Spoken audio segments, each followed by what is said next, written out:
ಕರ್ನಾಟಕ ಸೇರಿ 17 ರಾಜ್ಯಗಳಿಗೆ ಭಾರೀ ಮಳೆಯ ಎಚ್ಚರಿಕೆ. ಬಂಗಾಳ ಕೊಲ್ಲಿಯಲ್ಲಿ ವಾಯುಭಾರ ಕುಸಿತ, ಮಳೆಯ ಅಬ್ಬರ ಜೋರಾಗಿದೆ.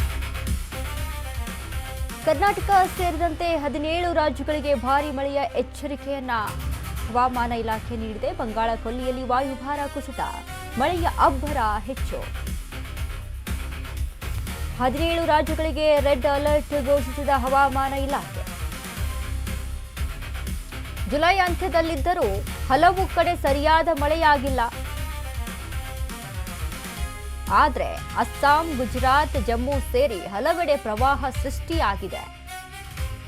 ಕರ್ನಾಟಕ ಕೆಲವು ಜಿಲ್ಲೆಗಳಲ್ಲಿ ಮಾತ್ರ ಉತ್ತಮ ಮಳೆಯಾದರೆ ಇನ್ನುಳಿದ ಬಹುತೇಕ ರಾಜ್ಯದ ದಕ್ಷಿಣ ಜಿಲ್ಲೆಗಳಲ್ಲಿ ಭೀಕರ ಬರಗಾಲ.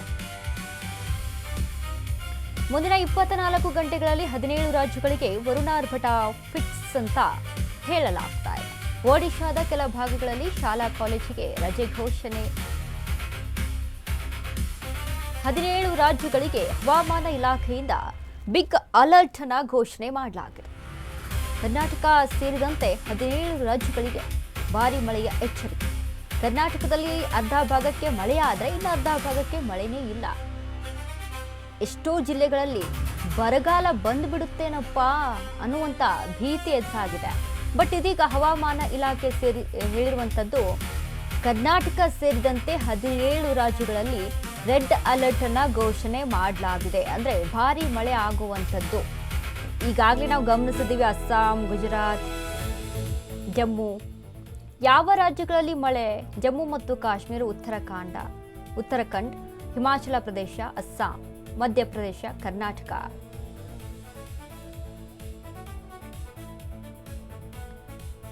ಮಳೆಯ ಮುನ್ಸೂಚನೆಗಳು ಅಂದ್ರೆ ಭಾರಿ ಮಳೆ ಆಗುವಂತ ಸೂಚನೆಯನ್ನ ಹವಾಮಾನ ಇಲಾಖೆ ಸೂಚಿಸಿದೆ.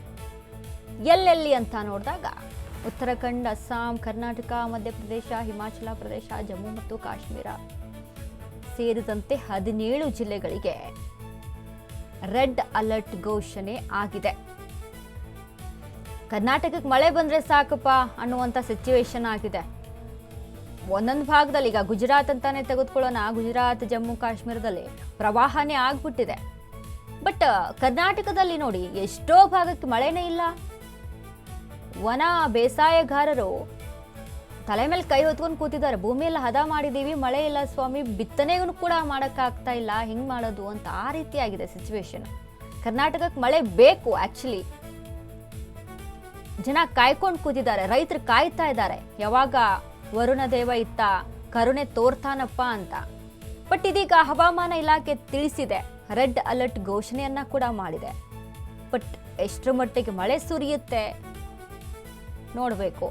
ಯಾಕಂದ್ರೆ ಈ ಹಿಂದೆನೂ ಕೂಡ ನೋಡಿ, ಈ ಜೂನ್ನಲ್ಲಿ ಮಳೆ ಆಗಬೇಕಾಗಿತ್ತು, ಅಂದ್ರೆ ನಿರೀಕ್ಷೆ ಮಾಡಿದಂಥ ಪ್ರಮಾಣದಲ್ಲಿ ಆಗಬೇಕಾದಂಥ, ನಿರೀಕ್ಷೆ ಅನ್ನೋದಕ್ಕಿಂತನೂ ಎಷ್ಟು ಆಗಬೇಕಲ್ಲ ಆಗಬೇಕಾದಂಥ ಪ್ರಮಾಣದಲ್ಲೂ ಕೂಡ ಮಳೆ ಆಗಿಲ್ಲ. ಹಾಗಾಗಿದೆ, ಮಳೆ ಕೈ ಕೊಟ್ಟಿದೆ. ಬಟ್ ಇದೀಗ ಜುಲೈಯಲ್ಲೂ ಕೂಡ, ಈ ಜುಲೈಯಿಂದ ಆಗಸ್ಟ್ವರೆಗೂ ಬಿತ್ತನೆ ಕಾರ್ಯ ಮಾಡಬೇಕು ರೈತರು. ಒಳ್ಳೆ ಸಮಯ, ಈ ಸಮಯದಲ್ಲಿ ಮಾಡಬೇಕು. ಬಟ್ ಮಳೆ ಇಲ್ಲ, ಹಾಗಾಗಿ ಎಷ್ಟೋ ಜನ ಬಿತ್ತನೆಯನ್ನ ಮಾಡಿಲ್ಲ.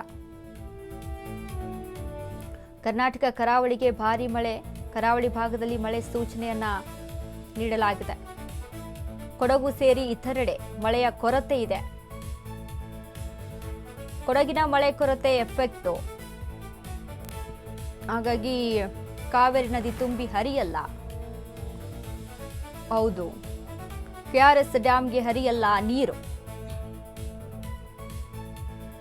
ದಕ್ಷಿಣ ಕನ್ನಡ, ಉಡುಪಿ, ಉತ್ತರ ಕನ್ನಡ,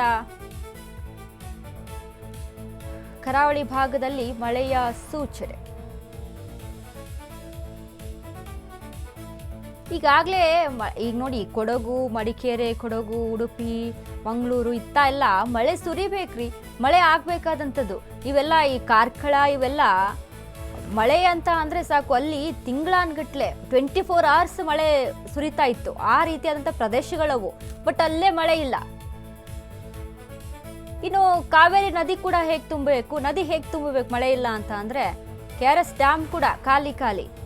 ಆ ರೀತಿಯಾದಂಥ ಸಿಚುವೇಶನ್ ಆಗಿದೆ. ಮಲೆನಾಡು ಭಾಗದಲ್ಲೂ ಕೂಡ ಕರಾವಳಿ ಭಾಗದಲ್ಲೂ ಕೂಡ ಮಳೆ ಆಗ್ತಿಲ್ಲ. ಯಾಕೆ ಕರಾವಳಿ ಭಾಗದಲ್ಲಿ ಹೆಚ್ಚಾಗಿ ಮಳೆ ಆಗ್ತಿತ್ತು ಅಂದರೆ ಸಾಕಷ್ಟು ಗ್ರೀನರಿ ಇರುವಂಥ ಪ್ರದೇಶ, ಹಸಿರುಮಯವಾಗಿರುವಂಥ ಪ್ರದೇಶ, ಮಳೆಗೆ ಒಂದು ರೀತಿಯಾಗಿ ಆಹ್ವಾನ, ಮಳೆಯನ್ನು ಸೆಳೆಯುವಂಥ ಪ್ರದೇಶಗಳು. ಬಟ್ ಅಲ್ಲಿ ಮಳೆಯ ಕೊರತೆ ಕಾಣಿಸ್ತಾ ಇದೆ.